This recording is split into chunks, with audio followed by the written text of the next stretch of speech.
नमस्कार दोस्तों। उम्मीद करता हूँ आप सब बिल्कुल ठीक होंगे। क्लास लेने के लिए आप सभी बिल्कुल तैयार होंगे। किसी प्रकार की कोई समस्या आपको नहीं होगी। यदि किसी प्रकार की कोई समस्या आपको है तो आप मुझे बताएंगे। आपकी समस्या को दूर करना मेरा प्राथमिक कर्तव्य है और आपकी समस्या को मैं दूर करके रहूंगा। कैसे हैं आप लोग? सब बढ़िया चल रहा है? आज हम मुगल डायनेस्टी स्टार्ट करने वाले थे, फटाफट बताइए।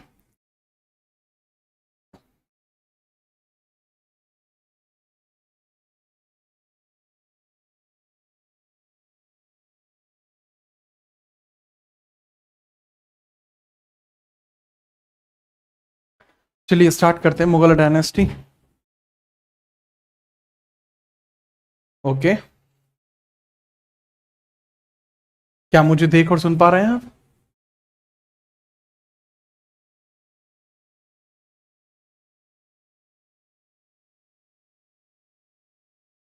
चलिए, आप लोगों के कमेंटों में हल्का सा ग्लिच चल रहा है। अगर आप कमेंट करेंगे तो चीजें क्लियर हो पाएंगी। हाँ, तो वो सही कर रही है। Team team is working on it and it will be fine soon. Satwant Yadav, Pinky Sharma, Sachin Singh, Prashant, Jai Shiv, Sanjeev Saini, दीपक, दीक्षा, दीपांशु, दिव्यांकर, बहुत सारे और भी बच्चे हैं क्लास में। स्टार्ट करते हैं क्लास को। देखो, हम बात कर रहे थे मुगल डायनेस्टी के बारे में। हम किसके बारे में बात कर रहे थे भाई? मुगल डायनेस्टी के बारे में हम बात कर रहे थे। तो हेडिंग डाल लीजिए मुगल डायनेस्टी, मुगल राजवंश। हेडिंग डाल लीजिए मुगल डायनेस्टी या मुगल राजवंश। आपकी क्या हेडिंग होनी चाहिए भाई? मुगल डायनेस्टी या मुगल राजवंश?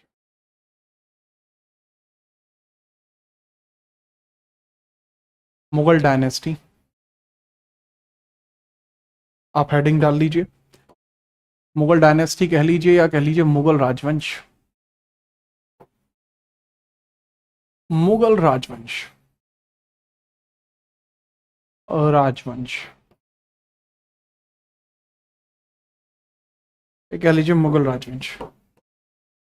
चलिए, इसके बारे में थोड़ी सी चर्चा कर लेते हैं। क्या इसकी चर्चा है? ठीक है, आगे हम बढ़ते हैं।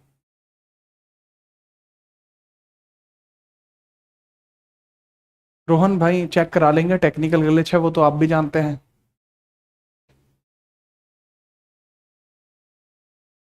चलो भैया, बात कर लेते हैं मुगल राजवंश के बारे में। आपको मुगल राजवंश किस प्रकार से देखने को मिलेगा? ठीक है, मैं सही करा दूंगा रोहन भाई। तो मुगल डायनेस्टी के बारे में कल ही बता चुका था। एक तो आपको देखने को मिलती है मुख्य मुगल शाखा, और एक आपको देखने को मिलती है उत्तरवर्ती मुगल शाखा। एक आपको देखने को मिलती है मुख्य मुगल शाखा, मेजर ब्रांच आपको देखने को मिलती है, मेन ब्रांच आपको देखने को मिलती है। और एक आपको देखने को मिलती है क्या? उत्तरवर्ती मुगल शाखा देखने को मिलती है, उत्तरवर्ती शाखा। उत्तरवर्ती मुगल आपको देखने को मिलता है, उत्तरवर्ती मुगल। लेटर मुगल्स आपको देखने को मिलते हैं। लेटर मुगल्स आपको देखने को मिल जाते हैं। तो ये दो तरीके से आपको दोनों याद रखने, एक लेटर मुगल्स के तरीके से, एक मेन ब्रांच के तरीके से। और इनके बारे में हम बहुत बढ़िया लेवल पर बातें करेंगे, समझेंगे, जानेंगे, पूछेंगे, परखेंगे और इसके बारे में बताएंगे। चलिए भाई, तो फटाफट अगर मैं चर्चा करूं मुगल राजवंश के बारे में, फटाफट अगर मैं चर्चा करूं मुगल राजवंश के बारे में, तो वो देखिए, उसके बारे में हम बात कर लेते हैं। देखो, अगर मुगल डायनेस्टी के बारे में हम बात करते हैं तो इसमें जो मुख्य शाखा है, इसके जो फाउंडर हैं या फिर इसके अंदर जो पर्सन हैं वो कौन कौन है? सर, बाबर, बाबर, बाबर के बाद आएगा हुमायूं, हुमायूं के बाद आएगा जहांगीर, हाँ, हुमायूं, फिर अकबर, अकबर, अकबर के बाद जहांगीर, अकबर के बाद जहांगीर, जहांगीर, जहांगीर के बाद आएगा आपका शाहजहां, शाहजहां, शाहजहां के बाद आपको देखने को कौन मिल जाएगा? शाहजहां के बाद आपको देखने को मिल जाएगा औरंगजेब, औरंगजेब, जेब आपको देखने को मिल जाएगा, आपको देखने को मिल जाएगा। तो ये पूरा का पूरा टेन्योर आपको देखने को मिलता है कुछ इस प्रकार से।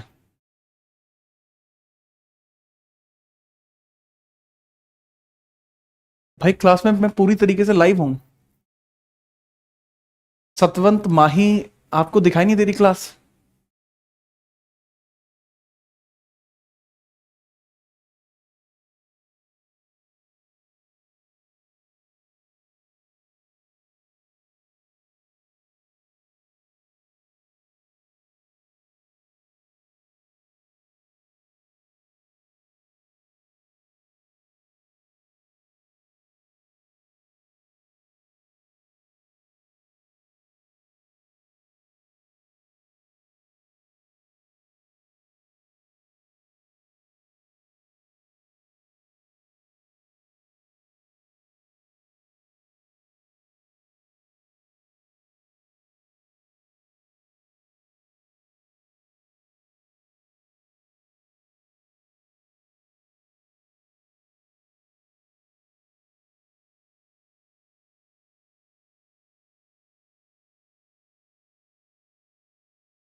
भाई टेक्निकल टीम चेक कर रही है, रुक जाओ। तो ये आपको क्रम कुछ देखने को मिलेगा। बाबर का टेन्योर आपको देखने को मिलता है 1526 से 30। हुमायूं का टेन्योर 1530 से लेकर 40 होता है पहले, फिर बीच में गैप लगेगा, सूरी डायनेस्टी आएगी, सूरी वंश आएगा, फिर 1555 हुमायूं का टेन्योर होगा। दिखाई दे रही है बच्चों को?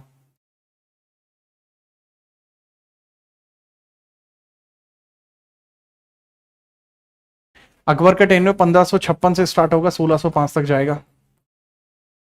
जहांगीर का टेन्योर 1605 से 27 तक जाएगा, यह 1627 से 58 तक जाएगा, और यह 1658 से 1707 तक जाएगा।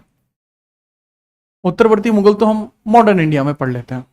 अब हेडिंग आप डाल लीजिए, इसका जो फाउंडर है यानी बाबर की हेडिंग आप डाल लीजिए।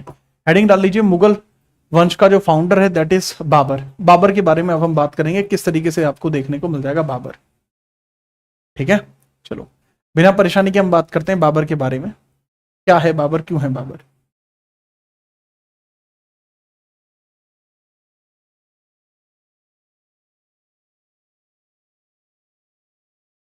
ठीक है, अभी चलिए भाई, आपको क्लास दिखाई दे रही है? एक बार किसी लड़के से पूछो। ठीक है, चल हाँ पूछ के आइए। हेडिंग डाल लीजिए, मुगल वंश के संस्थापक। मुगल वंश संस्थापक आप देख लीजिए, मुगल वंश का जो संस्थापक है दैट इज बाबर की बात करते हैं। फाउंडर जो कि आपको देखने को मिलते हैं बाबर, उनकी हम बात करते हैं, बाबर की बात करते हैं। तो बाबर का जो जन्म हुआ है, बाबर का जो जन्म हुआ है, बर्थ आपको जो देखने को मिलेगा वो 1483 में देखने को मिल जाएगा, सीई 1483 सीई में देखने को मिल जाएगा। 1483 सीई में आपको देखने को मिल जाएगा। ठीक है, नेक्स्ट।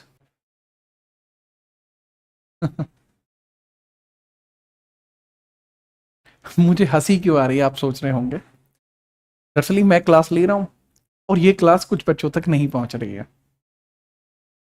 ठीक है, अब जब ये एस्पिरेंट बाद में देखेंगे तो इनको पता लगेगा कि हाँ मैं क्लास में था। तो ये हल्की सी मुस्कान इसलिए है कि आधे बच्चों के लिए तो मेरी क्लास चल रही है, आधे बच्चों के लिए क्लास नहीं चल रही है। वो ऐप का टेक्निकल ग्लिच है, वो सही हो रहा है। बट जो बच्चे अभी हाँ हैं और उनको मैं दिखाई नहीं दे रहा हूँ, तो बाद में देखेंगे तो उनका कुछ अलग ही रिएक्शन होगा, तो उनके रिएक्शन के लिए मैं हंस रहा हूँ। बढ़िया कह रहा है कि एक कह रहा है दृश्य नहीं है। चलिए, तो मैंने बताया इसका जो जन्म है वो 1483 सी में आपको देखने को मिलता है, फरगना उज्बेकिस्तान में। फरगना उज्बेकिस्तान में, उज्बेकिस्तान में, फरगना में होता है उज्बेकिस्तान में। फरगना उज्बेकिस्तान में,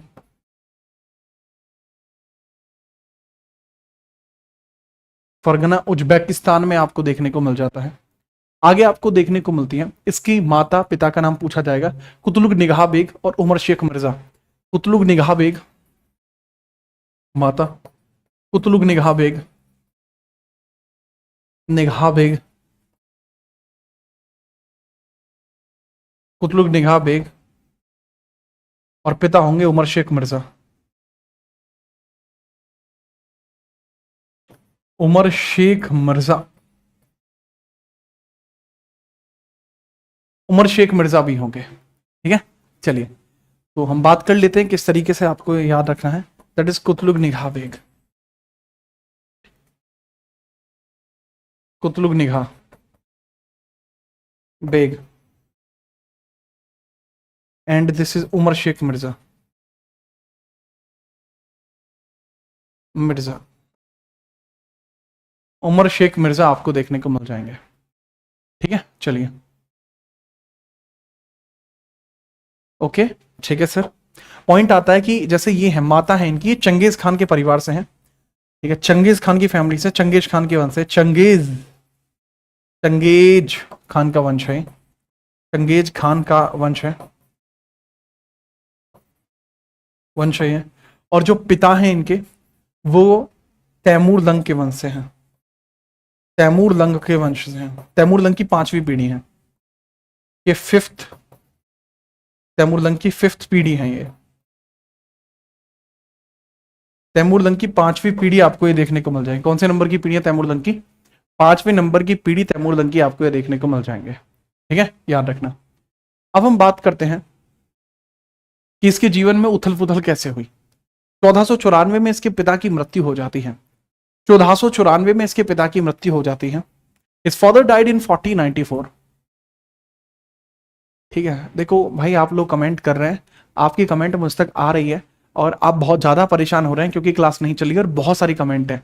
ठीक है, कमेंट सैकड़े में है, ठीक है, यानी 100 से ज्यादा कमेंट है, एक पर मिनट में 100 से ज्यादा कमेंट है, नहीं बहुत ज्यादा है, 300 से ज्यादा कमेंट है शायद पर मिनट में, हाँ 300 से ज्यादा कमेंट, और वो करें क्लास नहीं चल रही है। अब देखो इसमें मेरे हाथ में कुछ है नहीं, मैं टीम को बोल दिया, टीम सही कर रही है ना। मैं क्लास को इसलिए कंटिन्यू कर रहा हूं ताकि आपको कम से कम रिकॉर्डिंग तो प्रॉपर मिले। तो आपका दुख मैं समझ सकता हूं गालिब, आपको ऐसी परेशानी में मैं नहीं देखना चाहता। पिता की डेथ होती है 1494 में, इसका जो पिता है इसकी डेथ हो जाती है, पिता की हो जाती है डेथ, डेथ देखने को मिलती है 1494 में। मृत्यु 1494 में आपको देखने को मिल जाएगी।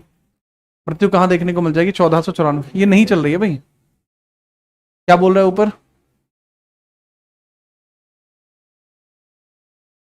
अरे जल्दी जाओ। 1494 में इसके बाद यह खुद रूलर वहां का बन जाता है, समझिएगा। जैसे 1494 में इसके पिता की डेथ होती है तो ये शासक बना दिया जाता है, बाबर तक संभलता है 1494 में, लेकिन इसके मामा की फैमिली जो शहबनी खान लीड कर रहा है वो इसको तक से हटा देगी।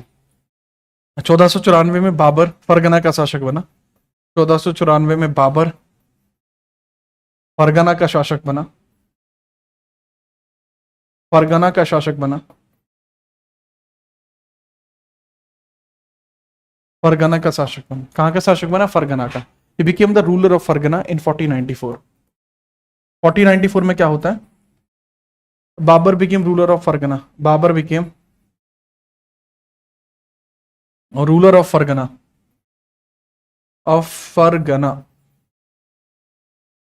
जैसे ही फरगना का रूलर बनता है कि भाई ये फरगना का रूलर बन गया, अब as soon as he became the ruler of Fergana, Shaybani Khan के द्वारा उसको वहां से हटा दिया गया,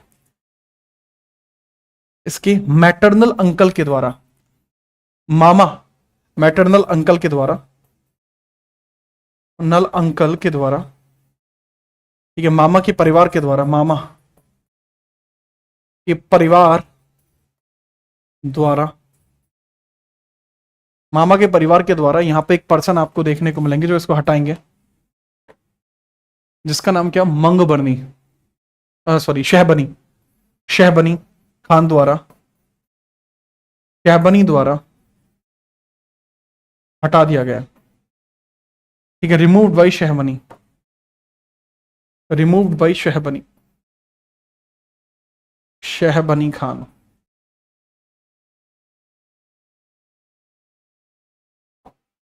शहबनी खान के द्वारा इसको हटा दिया गया।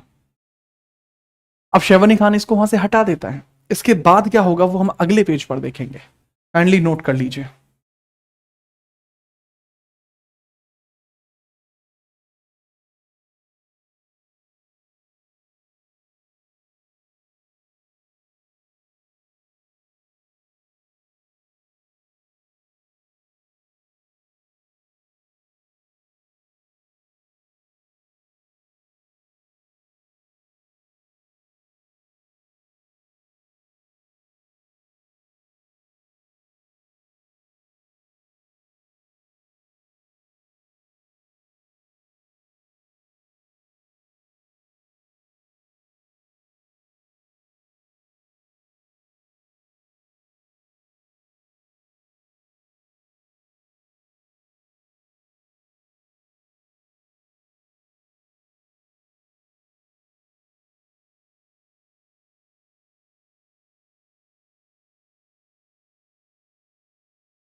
आगे बढ़े।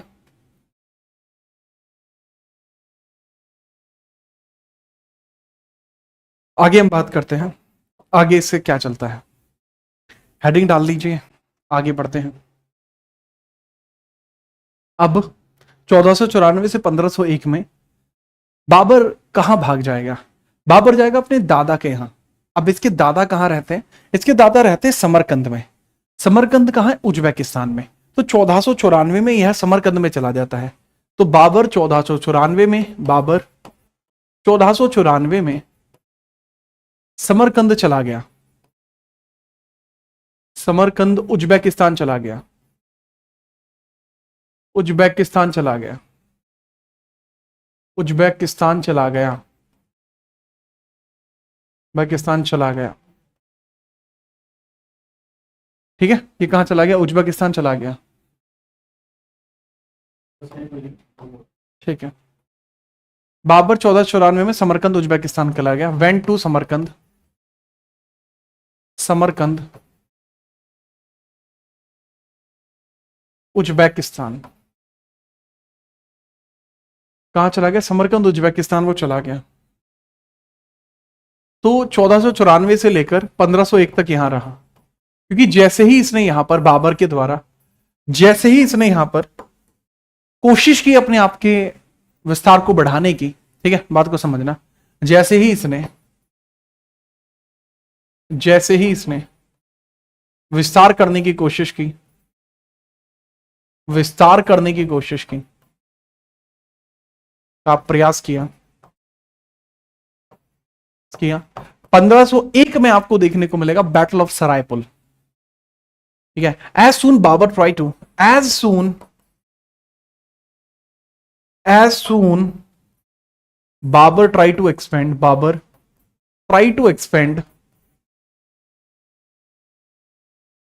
जैसे ही बाबर ने एक्सपेंड करने की कोशिश करी, बाबर ने जैसे ही एक्सपेंड करने की कोशिश करी, क्या होगा जैसे ही एक्सपेंड करने की कोशिश करेगा? As soon Babur try to expand, जैसे ही बाबर ने एक्सपेंड करने की कोशिश की, आपको यहां क्या पता लगेगा? फिर यहां परेशानियां बढ़ जाती हैं, और परेशानियां इस स्तर पर बढ़ती हैं कि 1501 में आपको देखने को मिलेगा बैटल ऑफ सरायपुल। आपको देखने को मिलेगा बैटल ऑफ सरायपुल। सरायपुल, सरायपुल का युद्ध पूछा जाएगा। सरायपुल का युद्ध किस किस के बीच में हुआ था, बताइए। तो सर, सरायपुल का जो युद्ध आपको देखने को मिलेगा, एक तरफ बाबर और एक तरफ शहबनी खान। बाबर के बीच में और शहबनी खान के बीच में, बाबर वसी शहबनी, शहबनी खान। कौन जीतेगा? सर, शहबनी खान इस युद्ध में तुलगामा नीति का यूज करेगा, तुलगामा पद्धति का यूज करेगा। तुलगामा पद्धति आगे मैं बताऊंगा क्या होती है। तुलगामा पद्धति का यूज करेगा, तुलगामा सिस्टम का यूज करेगा, तुलगामा सिस्टम, सिस्टम का यूज करेगा, इस युद्ध को जीतेगा। तो बाबर को समरकंद भी छोड़ना पड़ता है, तो बाबर को वहां से भी भागना पड़ा। तो अब बाबर, तब बाबर 1501 से लेकर, तो बाबर 1501 से लेकर 4 तक ऐसे ही घूमता रहेगा, इधर उधर भटकता रहेगा। ठीक है, इधर उधर भटकता रहेगा, और 1504 में यह काबुल पहुंचेगा। भटकता रहा, भटकता रहा, वॉन्डरिंग, वॉन्डरिंग, और 1504 में इसने काबुल पर कब्जा किया। 1504 में खुद को काबुल का शासक घोषित किया। काबुल, खुद को काबुल अफगानिस्तान का शासक, काबुल अफगानिस्तान का शासक घोषित किया। अफगानिस्तान का शासक घोषित किया।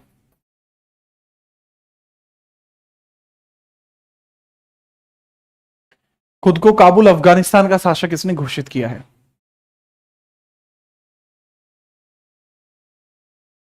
अच्छा, चल गई क्लास? ओके, अब दिख रहे हैं आपको? काइंडली टेल मी, क्या आपको मैं दिखाई दे रहा हूं? तो 1504 में खुद को अफगानिस्तान का शासक घोषित किया है, ठीक है, याद रखना। और 1507 में यहीं यहीं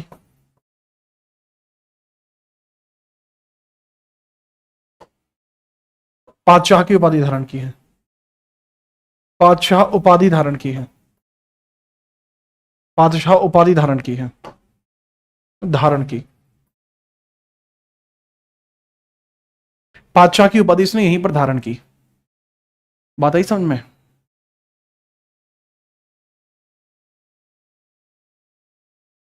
ठीक है, तो भाई मैं स्लाइड बता देता हूं कौन सी है ये, पहले आप ये बता दीजिए। हाँ दिख रहे हैं, अब जाके दिख रहे हैं, ठीक है। मैं बता देता हूँ क्या हुआ है। सरपंच साहब आपका आभार, भाई साहब जय हिंद, कैसे हैं आप? मैं बिल्कुल ठीक हूँ, कैसे हो तुम?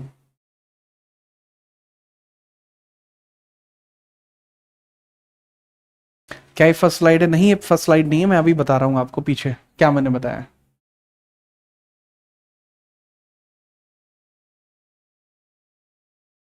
एक बार फिर मैं अभी समझा रहा हूँ, रुक जाओ, आप सब आ जाओ पहले, ठीक है।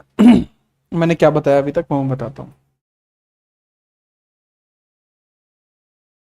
मैंने बताया कि आज हम मुगल वंश पढ़ने वाले हैं।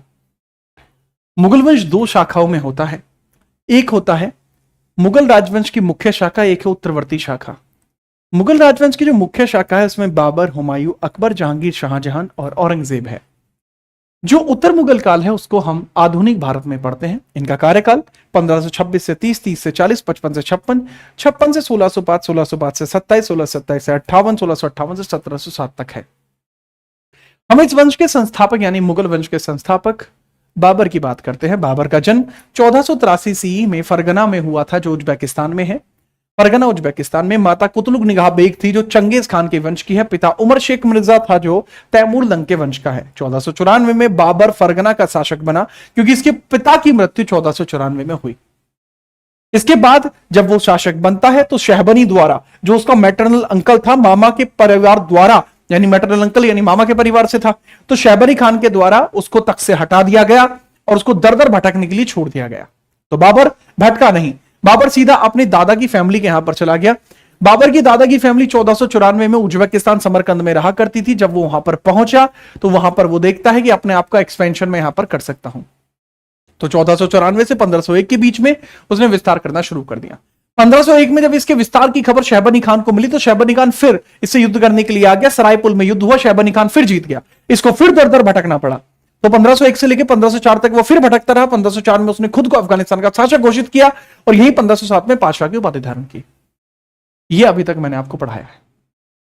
अब जितनी जरूरी बात मैं आपको पढ़ा रहा हूं, सोनम नाम की एक लड़की है जो अपना अलग ही कमेंट उसकी चल रही है, इनका एक अलग चल रहा है।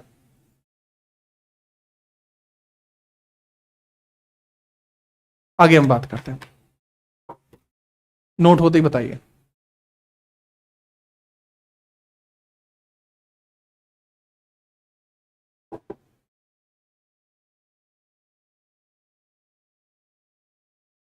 इसके बाद हम बात करते हैं आगे।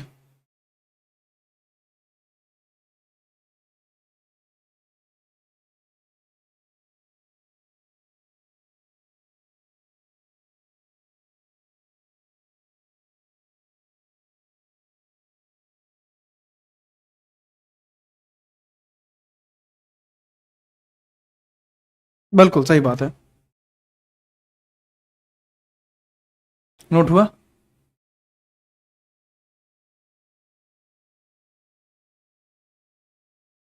अच्छा, करना क्या है आपको ये तो बताइए। डेट तो मैं उसी हिसाब से बताऊंगा, करना क्या वहां पे, क्या क्या होना है।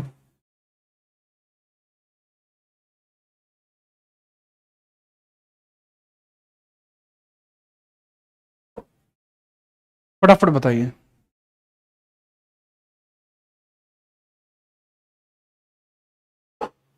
नेक्स्ट हम आगे बढ़ते हैं।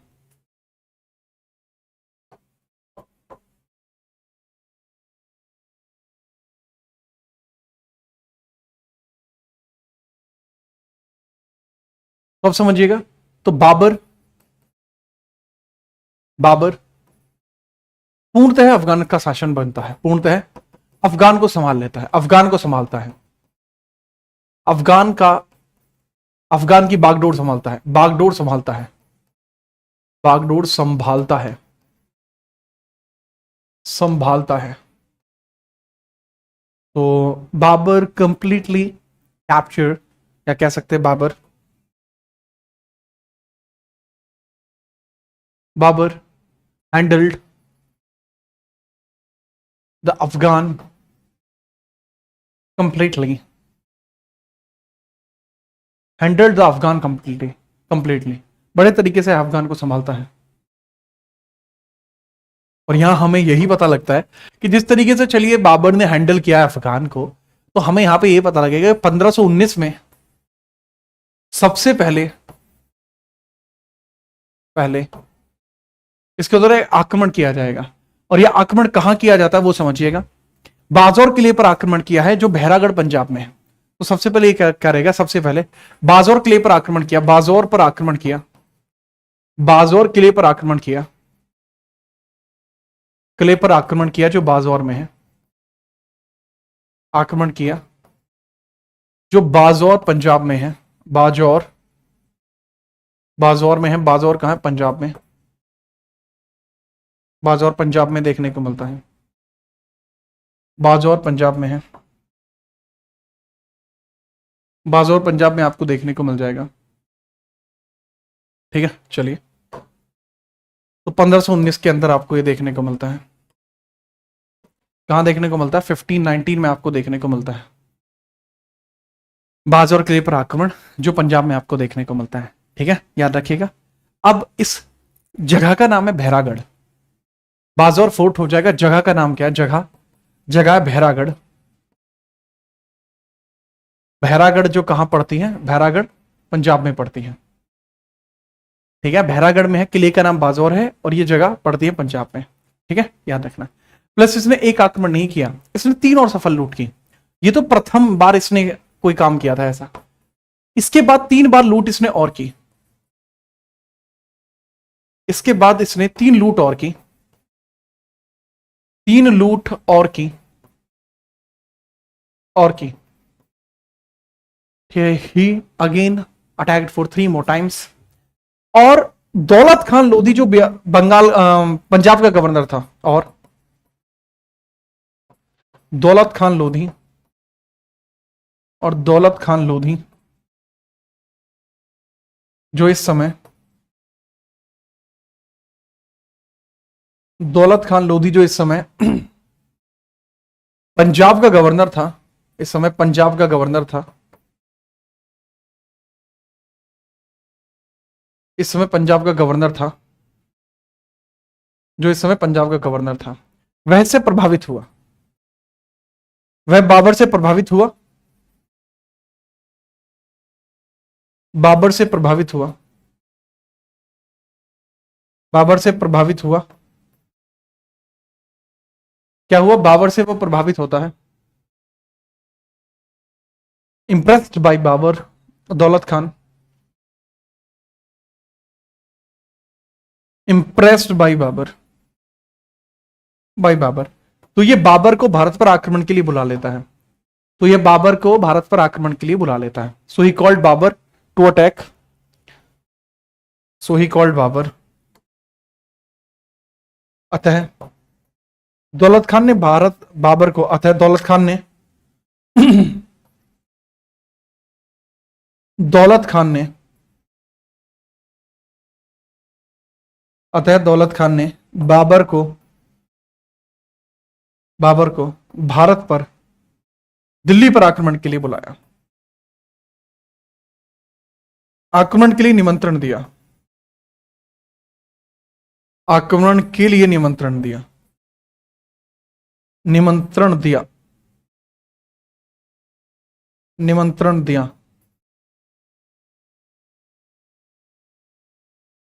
तो जैसा मैंने बताया, अतः दौलत खान ने क्या काम किया, अतः दौलत खान ने क्या काम किया, बाबर को दिल्ली पर आक्रमण के लिए निमंत्रण दिया, निमंत्रण दे दिया कि भाई आइए अटैक कर लीजिए। ठीक है, याद रखना। क्लास के अंदर एक छात्र है जिसका नाम है राहुल यादव, जानना चाहते हैं बाबर का बचपन का नाम क्या था। मोहम्मद जहीरुद्दीन बाबर इसका नाम था। इसकी जो मकबरे की बात कर रहे हो, शुरुआत में इसका मकबरा आराम बाग आगरा में था, बाद में उसको हटा के कंधा काबुल में भेजा गया था। हुमायूं ने कोशिश की थी, सफल नहीं हो पाया, तब जाकर बाबर के समय में वो सफल रहा था, इसके मकबरे को ट्रांसफर किया गया। और राहुल मेरे भाई, समय की कीमत समझिए और क्रम का मतलब भी समझिए कि क्रम क्या होता है। हर एक चीज को बताने का एक सही क्रम होता है बाबू, और जिस क्रम में आप पूछना चाह रहे हो इस तरीके से बातें नहीं बनती।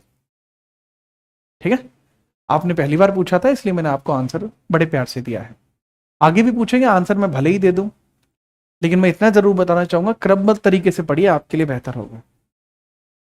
आगे हम बात करने, अगर ये आपने नोट कर लिया कि उससे वो इंप्रेस हो गया तो दौलत खान ने बाबर को दिल्ली पर आक्रमण के लिए बोला। तो Daulat Khan invited Babur to attack Delhi,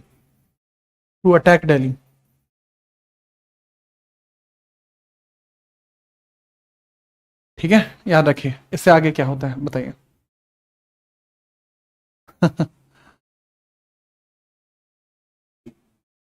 sir ये आपका टेस्ट लिया जा रहा है, टेस्ट से मुझे कभी डर नहीं लगता।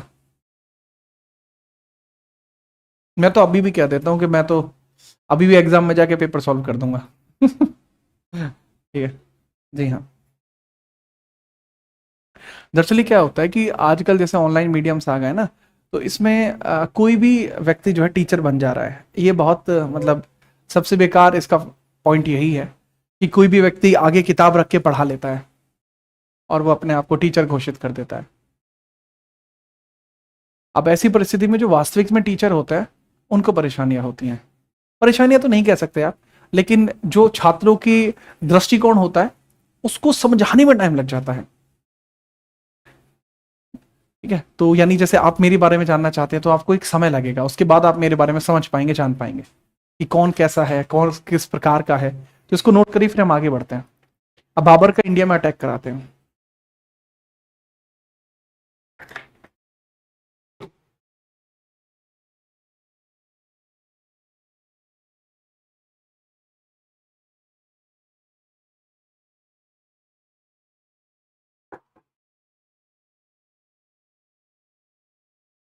ठीक है,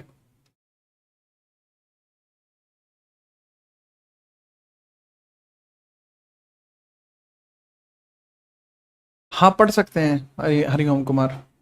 हाय। यूपीएससी के बैचेस मेरे नेक्स्ट मंथ में आएंगे।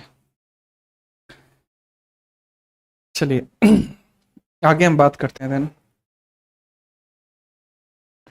23 June 1526, battle of Panipat. Battle of Panipat पूछा जाता है कि ये युद्ध पानीपत में ही क्यों हुआ, क्योंकि यहाँ ओपन मैदान काफी सारे हैं और ये जो लोकेशन है बिल्कुल मिड में पड़ेगा, जहां भी युद्ध करने के लिए सबसे बढ़िया जगह रहेगी। ठीक है, तो इसको बोलते हैं पानीपत का युद्ध। पानीपत युद्ध आपको ये देखने को मिल जाएगा। समझते हैं, एक तरफ है बाबर और एक तरफ है इब्राहिम लोधी। इब्राहिम लोधी, लोधी तो इब्राहिम लोधी लास्ट लोधी रूलर है, यहां पर लास्ट लोधी रूलर है, अंतिम लोधी शासक है। बाबर वॉन द बैटल, और इसी के बाद भारत में मुगल वंश की नींव पड़ी। इसी के बाद भारत में मुगल वंश की नींव पड़ी, वंश की नींव पड़ी, नींव पड़ी। एक पॉइंट क्रिएट होता है कि जिस प्रकार से भारत में मुगल वंश की नींव पड़ी है उसके बारे में थोड़ा सा ये बताइए कि सर जो मुगल वंश की नींव के बारे में आप बात कर रहे हैं, कृपया करके इसके बारे में थोड़ा चर्चा कर दीजिए। इनका नाम मुगल क्यों है? दरअसल ये मंगोल था। अब मंगोल का गलत प्रोनाउंसिएशन ही मुगल बन गया। लोग बोलना चाहते थे मंगोल, लेकिन बोल नहीं पाए, वो बिल्कुल गलत प्रोनाउंसिएशन हो गया और मंगोल ही मुगल बन गया। ये बात है। तो यहां से होती है मुगल शब्द की उत्पत्ति। मुगल वास्तविकता में कोई शब्द नहीं। अब इसके बारे में ही समझिए। ठीक है भाई, मुगल वंश की नींव पड़ गई है। आगे बताइए सर, फिर आगे क्या हुआ? आगे जैसा मैंने बताया, इसके बाद आप समझेंगे। दौलत खान ने प्रयास किए कि बाबर वापस चला जाए, लेकिन बाबर वापस नहीं गया। दौलत खान ने बाबर को बाहर भेजने का प्रयास किया। दौलत खान ने बाबर को वापस जाने का आग्रह किया।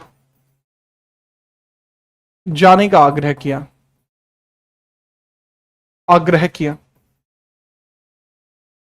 बाबर ने उसी की हत्या कर दी।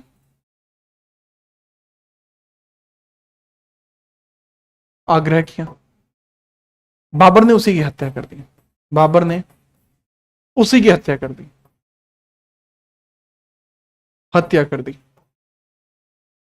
तो दौलत खान, इस प्रकार से दौलत खान भी खत्म हो गया। अब बाबर ये युद्ध जीता कैसे?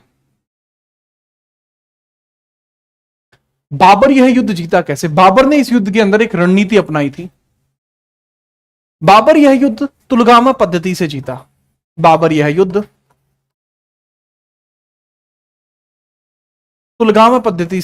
तुलगामा पद्धति से जीता।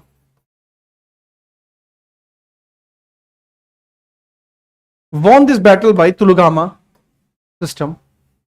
Won this battle by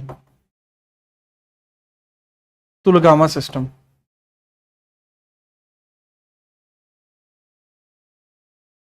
किस तरीके से इसने बैटल जीता? तुलगामा सिस्टम से इसने ये जीता है बैटल। तुलगामा सिस्टम से इसने ये जीता है। ठीक है, याद रखिए। अच्छा शिवम भाई, मुझे पता नहीं था ताऊ जी कि आप भी बैठे हो।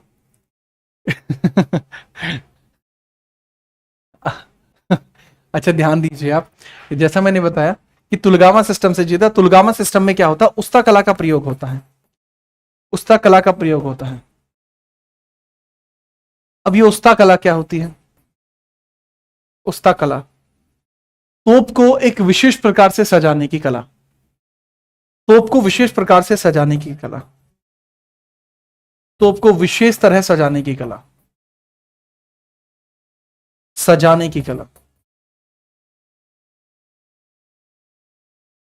क्या होता है कि तोप को अलग अलग गोले में बिछा लिया जाता है। कैसे? देखो, पहले दो नाम और याद रखना, उस्ताद खान और मुस्तफा खान। उस्ताद अली खान और मुस्तफा खान, ये तोपची हैं। और मुस्तफा खान, ये तोपची हैं, कैनन मास्टर्स हैं। तोपची। ये तोपची आपको देखने को मिल जाएंगे। तोपची एक कौन आपको देखने को मिल जाएंगे? कैनन्स मास्टर आपको देखने को मिल जाएंगे। तोपची देखने को मिल जाएंगे। क्या देखने को मिल जाएंगे? तोपची। उस्ताद अली खान, मुस्तफा खान बहुत फेमस है दोनों। होता क्या है कि जैसे सामने वाले दुश्मन पे अटैक करना है, तो ये एनिमी है अगर, तो एनिमी को डायरेक्टली यहां से तोपों से सराउंड करो, लेकिन यहां से नहीं, साथ के साथ यहां से भी उसको तोपों से सराउंड करो, यहां से भी उसको तोपों से सराउंड करो। तो चारों तरफ से जब उसको तोपों से आप सराउंड कर दोगे, यहां अपनी थल सेना लगा दो, तो एनिमी यहां पे मारा जाएगा इस तरीके से। तो ये चीज आपको इंपॉर्टेंटली देखने को मिल जाएगी। ठीक है, याद रखना। पानीपत युद्ध जीतने के बाद, इस युद्ध के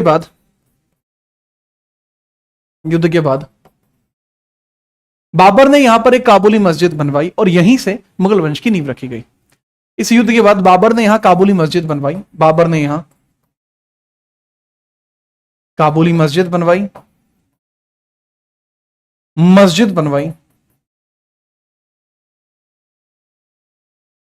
बनवाई और यहीं से मुगल वंश की नींव रखी गई।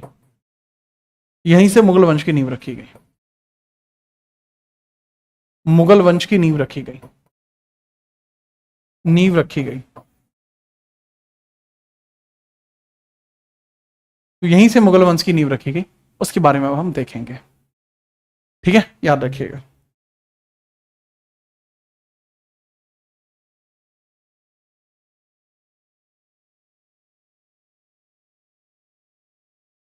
ठीक है,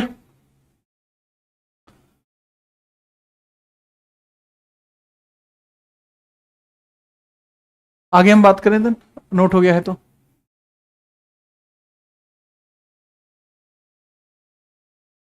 ठीक है,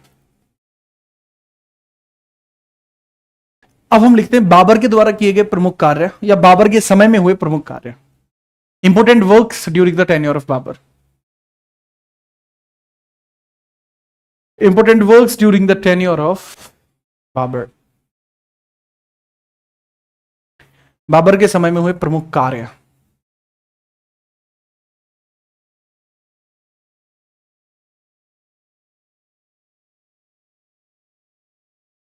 ठीक है, चलिए,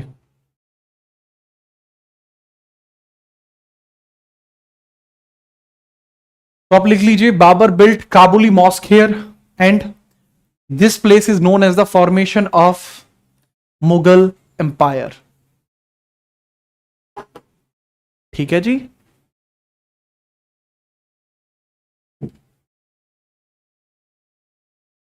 नोटेड। अब लिखते हैं बाबर के प्रमुख युद्ध, उसी से काफी सारी क्लैरिटी आएगी। बाबर के प्रमुख युद्ध, बाबर के प्रमुख युद्ध,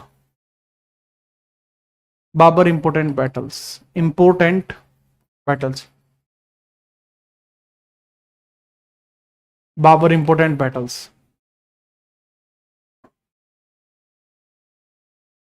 प्रमुख युद्ध हम देख लेते हैं। बताइए प्रमुख युद्ध के बारे में। सर जैसे मैंने बताया 1527 में लड़ता है खानवा, 1528 में ये लड़ता है चंदेरी, 29 में ये लड़ता है घाघरा। बस यही बैटल इसने लड़े हैं, खानवा, चंदेरी, घाघरा। अब 1527 में जो इसने खानवा का बैटल लड़ा है और इधर चंदेरी का बैटल लड़ा है, इधर घाघरा का बैटल लड़ा है, इन सभी के बारे में हम चर्चा कर देते हैं, थोड़ी थोड़ी थोड़ी चर्चा सबके बारे में कर देते हैं। तो खानवा का बैटल आपको देखने को मिलेगा, ये किस किस के बीच में सर? खानवा का बैटल है Rana Sanga versus Babur, Babur won the battle. Medini Rai versus Babur, Babur won the battle. Mahmud Lodi versus Babur, Babur again won the battle.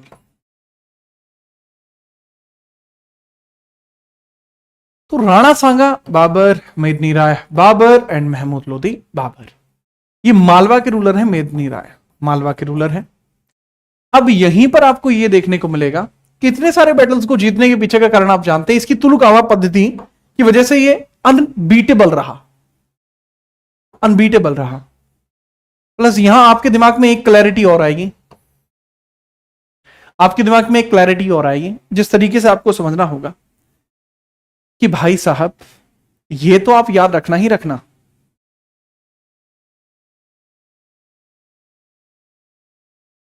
कि ये जो बातें मैंने आपको बताई हैं, इसके अलावा याद रखना कि यहां पर जैसे आपको पर्सनैलिटी देखने को मिल रही है कि एक पर्सन है मीर बाकी, या मीर बाकी जो है ये बाबर का सेनापति है, बाबर का सेनापति है। यही 1527 में अयोध्या राम मंदिर तोड़कर, अयोध्या राम मंदिर तोड़कर मस्जिद बनवाता है, तोड़कर मस्जिद बनवाता है, मस्जिद बनवाएगा, बनवाता है। तो दैट इज मीर बाकी, मीर बाकी, इसके बारे में भी याद रखना।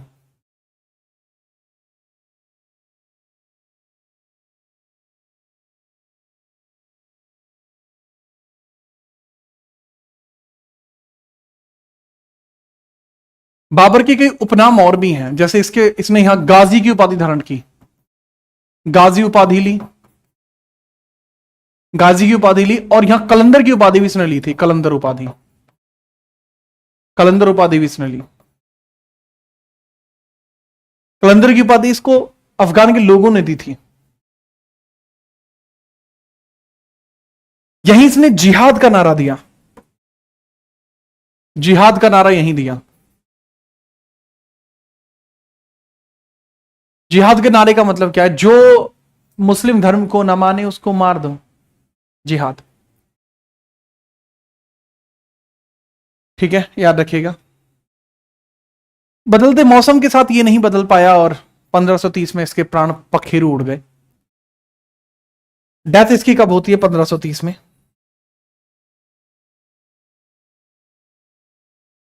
डेथ इसकी 1530 में होती है। इंपोर्टेंटली ये भी याद रखना कि डेथ तो चलो 1530 में हो गई, लेकिन इसके बारे में हम एक और चीज क्लियर कर देते हैं डेथ के साथ साथ। बताइए सर, क्या क्लियर करेंगे? कि भाई साहब,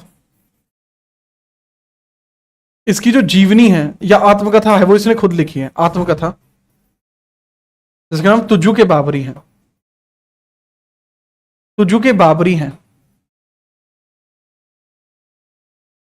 जो कि तुर्की में है। बाद में इसको फारसी में जब लिखा गया तो ये क्या बन गई? बाबरनामा। बाबरनामा।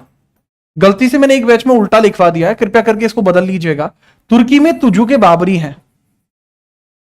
बाबरनामा जो है वो फारसी में है, पर्शियन। और इसकी टॉम्ब कहां पर है? मैंने बताया आराम बाग में थी पहले तो, आगरा, आराम बाग आगरा में थी, फिर बाद में उसको काबुल पहुंचा दिया गया, बाद में उसको काबुल पहुंचा दिया गया जो अफगानिस्तान में है। नोट करिए फटाफट से।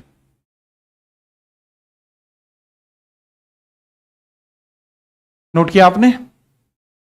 बहुत बढ़िया। दिल्ली का वातावरण, हाँ।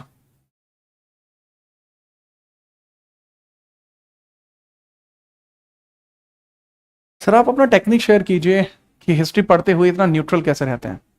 यार न्यूट्रल रहना पड़ता है, तो मेरा काम है बेसिकली, है ना। मिलिए कभी मुझे इन पर्सन तो मैं बताऊं कि क्या जुल्म हुआ है भारत पे। ठीक है, नोट कर लीजिए। देखो यहां जब मैं खड़ा हूं तो यहां मैं एक बहुत ही बेहतरीन पद को दर्शाता हूं, जिसकी कुछ सामाजिक जिम्मेदारियां हैं, तो मैं जिम्मेदारियों में रहते हुए चीजों को बोलता हूं, समझता हूं और पढ़ता हूं। ठीक है, धार्मिक आवेश में आकर इस प्रकार से कही जाने वाली चीजें अक्सर ठीक नहीं होती। धर्म वो रक्षते ही रक्षते हैं, परंतु इसके अलावा भी आपको चीजों को समझना होगा। मनुष्य है कर्तव्य परमो धर्म। ठीक है, चलिए नोट करिए, फिर हम आगे बढ़ते हैं।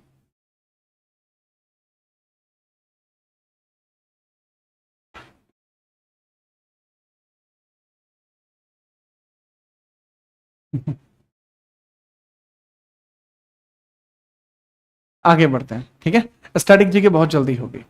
आज के लिए इतना ही। उम्मीद है कि आपको किसी प्रकार की कोई दिक्कत नहीं रही होगी और कोई परेशानी भी आपको नहीं होगी। अब आपसे कल मुलाकात करेंगे, तब तक के लिए जय हिंद, वंदे मातरम।